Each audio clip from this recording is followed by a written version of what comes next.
Welcome to another biology class. So this is the part 2 to what we began on the topic of cell specialization. So we are discussing some of the cells which undergoes cell specialization. So in the previous class or video, we discussed two types of cells: a plant cell which undergoes specialization to become a root hair cell, and an animal cell which undergoes cell specialization to become a ciliated cell or undergoes changes in simple terms. So in this video, we are going to look at three other cells which undergoes cell specialization.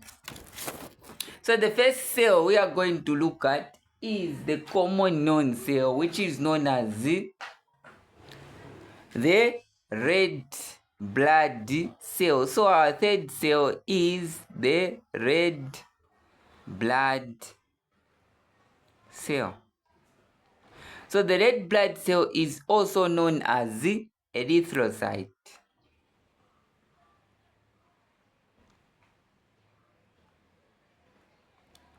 Yeah, so whenever you see a word erythrocyte, don't get confused. It just means what? Red blood cells. So again, we are going to be discussing the red blood cells in three parts: the location, adaptation, and what? The function. Yeah, so these are the three things which you need to be looking at whenever you are studying biology: adaptation, function, and what? Where it is found. So first thing we are going to look at a red blood cell. This is a type of an animal cell which has undergone specialization. So whenever you hear an animal cell, so just think it looks like a cell. So a red blood cell looks like this. So this is not a nucleus. Yeah. Then when you put it sideways, it also looks like this. Yeah. So we are going to look at first adaptation, second function. So here the location is not that important for the red blood cells, because we know that they are found in blood vessels which are responsible for transporting blood. Yeah, so the location is not that important, but the changes which the animal cell undergoes to become the red blood cells are very, very important. So the first change is that you can see that the shape becomes biconcave to increase the surface area for diffusion of oxygen. So you are wondering, why is it involved in diffusion of oxygen? Because the function of this cell is to transport oxygen and small amount of carbon dioxide. So the red blood cell does not only transport oxygen, but it also transports small amount of carbon dioxide. So we said that the first change is the animal cell will become biconcave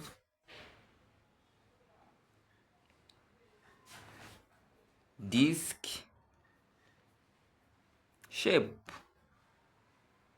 So I've explained why they are biconcave disc shape: to increase the surface area for diffusion. And we also looked at the function. So the function is basically to transport oxygen and small amount of carbon dioxide.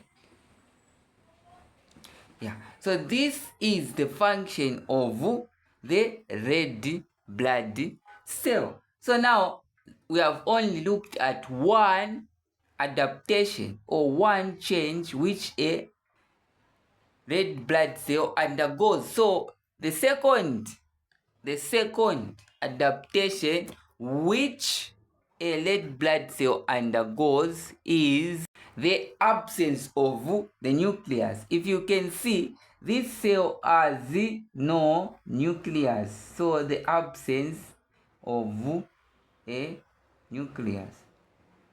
So we see that in a red blood cell, from the animal cell, the nucleus is removed, and also the shape becomes what? Biconcave. So this is the second change which an animal cell undergoes to become what? A red blood cell. Then the third is the absence of mitochondria.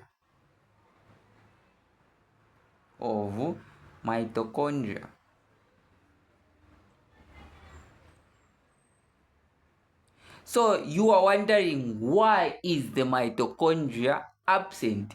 In my video where I was explaining about the structures and functions of the structure of a cell, we talked about the function of the mitochondria as the powerhouse of the cell, meaning it provides energy for the cell. So meaning that energy comes from oxygen. So meaning if the red blood cell has mitochondria, meaning it will start using its own oxygen. So meaning that oxygen won't be transported. So that's why there is no mitochondria. So you need to understand the reasons, not just memorizing. Yeah. So these are some of the changes which a red blood cells undergoes for it to be performing effectively its functioning of transporting oxygen and small amount of carbon dioxide. Then we have the very important, which I almost forgot, the very important adaptation, which is known as the presence of a red pigment known as hemoglobin. Yeah, so we have also the presence of a red pigment which is known as hemoglobin. So hemoglobin, this red pigment, is what makes a red blood cell a red blood cell. What do I mean?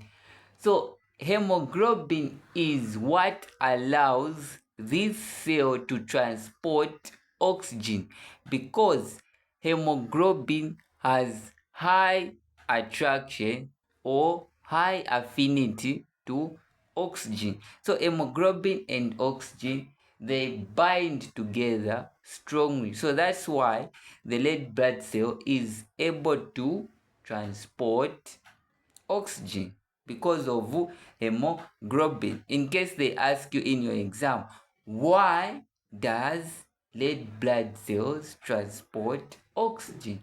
Because they have hemoglobin, which has high attraction to oxygen. That's how simple these questions or this topic is. Yeah, so now that we have looked at the red blood cell, we are going to look at the white blood cell. So because they go together. So when we talk about the white blood cell, what are we talking about? So whenever we are talking about a white blood cell, just remember that we have two types of white blood cell. So you might ask, why do we have two types of white blood cells? So stick around so that you find out. Yeah. So the next cell which we are going to talk about, as I said, is white blood cell. So since we say that red blood cells have also another name. Even white blood cells have another name, which is leukocytes. So white blood cells are also known as leukocytes. So whenever you see leukocytes,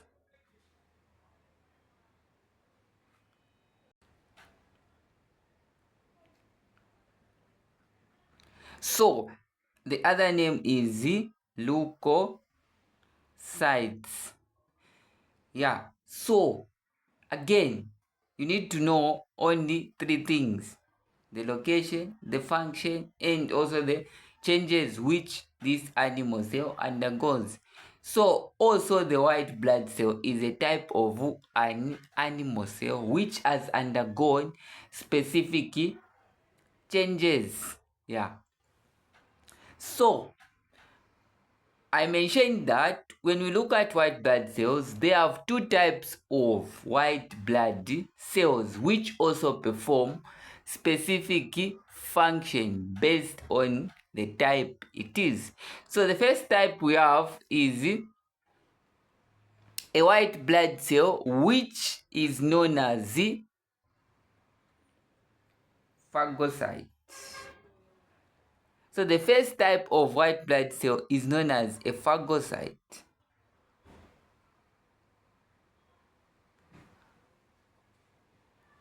Yeah. So what is a phagocyte and what is the function of a phagocyte? So before we look at the function of the phagocyte, we have to look at the function of white blood cells in general. So the function of white blood cells in general is to do what?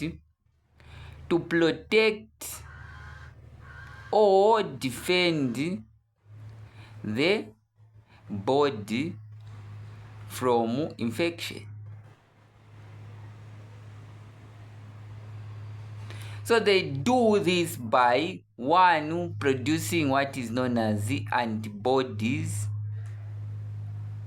and antitoxins. Yeah. So whenever you hear about white blood cells, just remember that this protects or defends the body from infection. And they produce two types of defense mechanism. One, it is antibodies. Two, it is antitoxin. Yeah. So now getting back to our first type of white blood cell, which is a phagocyte. So how does a phagocyte looks like, and what are some of the changes which this animal cell has undergone to become a phagocyte? Yeah. So this phagocyte cell looks like this.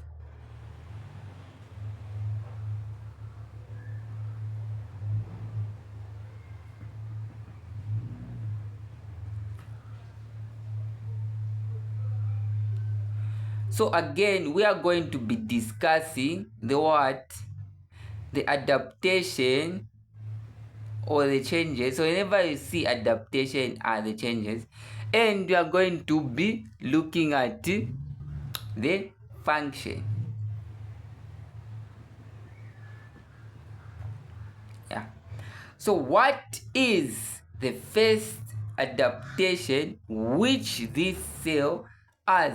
So this cell has only one adaptation, which is the lobed nucleus. Everything is the same. We have the cytoplasm, we have the cell membrane. So this is how a phagocyte looks like. So you are wondering, why does it have a lobed nucleus? It has a lobed nucleus because it engulfs and digests germs. So it has a lobed nucleus because it engulfs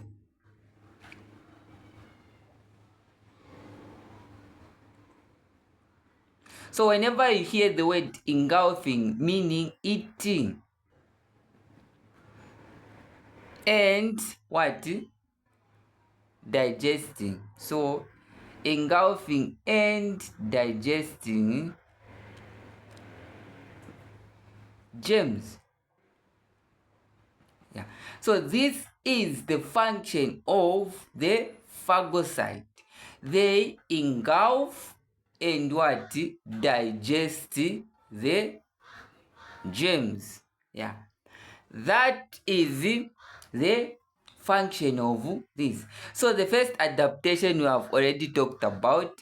The nucleus is what? Lobed. Yeah. So when we are saying lobed nucleus, when you talk about a lobed nucleus, we are saying that the nucleus is not looking like this. It is looking like a C-structure shape with these two large ending for engulfing, meaning if the bacteria is here, this nucleus will engulf the bacteria and digest it. So that's the first what? Difference, or the first adaptation, the first change. Then the second is it has a amoeboid movement. What do we mean when we say amoeboid? Amoeboid movement. So when we talk about amoeboid movement, we are saying that this phagocyte cell can move like a bacteria. So for this phagocyte cell to eat and engulf the germ, it has to follow the germ and digest it. So when we say amoeboid, we are saying that this phagocyte cell exhibit characteristic which allows it to move towards the what? The germ. Then the final but not the least adaptation of the phagocyte is that it has no fixed shape, meaning it changes shape based on the type of germ it is engulfing. So it has no fixed shape. Yeah, but the shape changes.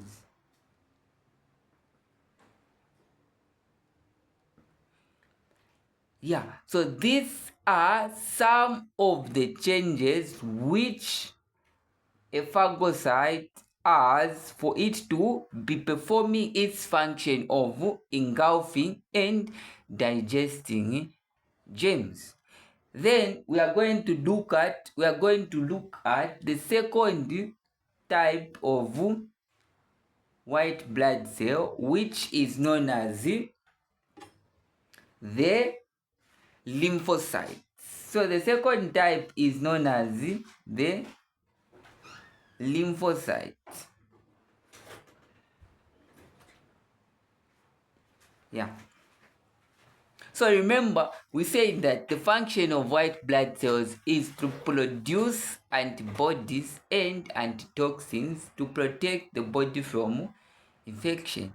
So, but we say that the phagocytes, their function is engulfing and digesting germs, but not producing antibodies. So meaning there is another cell which performs these two other functions, and this cell looks like this.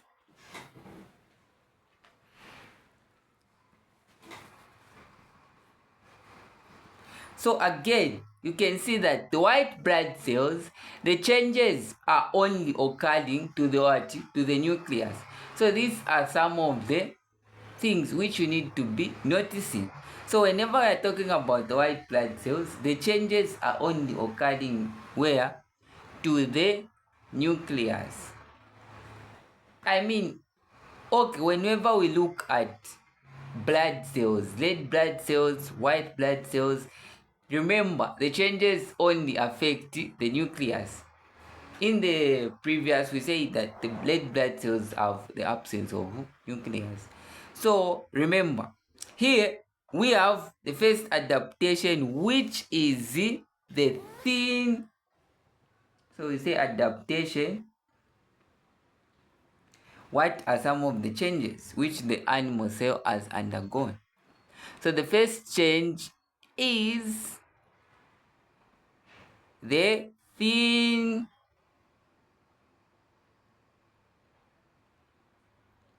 large, not thin, sorry, large nucleus and a thin what?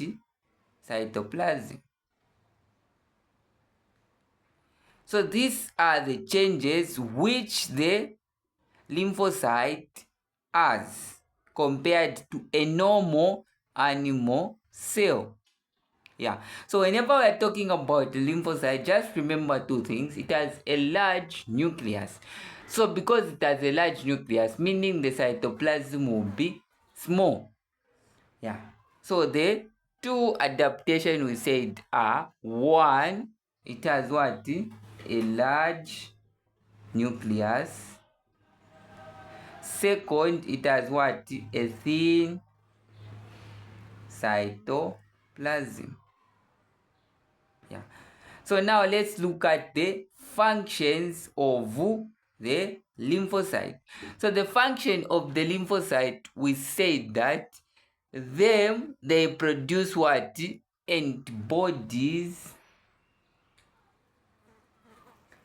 Antibodies and antitoxins.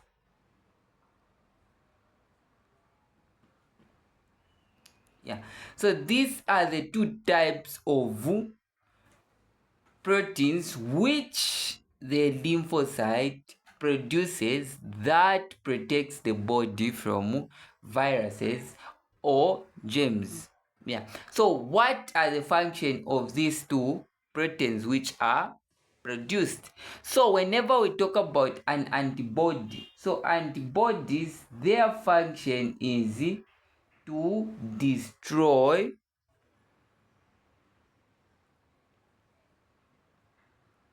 the germ. So as you go up, you will learn how these antibodies are able to destroy germs.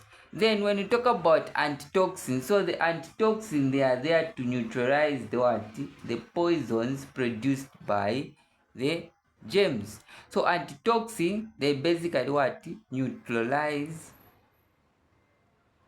the poison produced by the bacteria or germ. Yeah, so these are the functions of the two types of cells, the white blood cells and the lymphocyte. And we also looked at the changes, which are the large nucleus and the thin cytoplasm. Yeah, so this is where my second video ends on cell specialization. So the next class we are going to look at will be the division class, where we look at questions containing cell specialization and conclude the topic of cell specialization.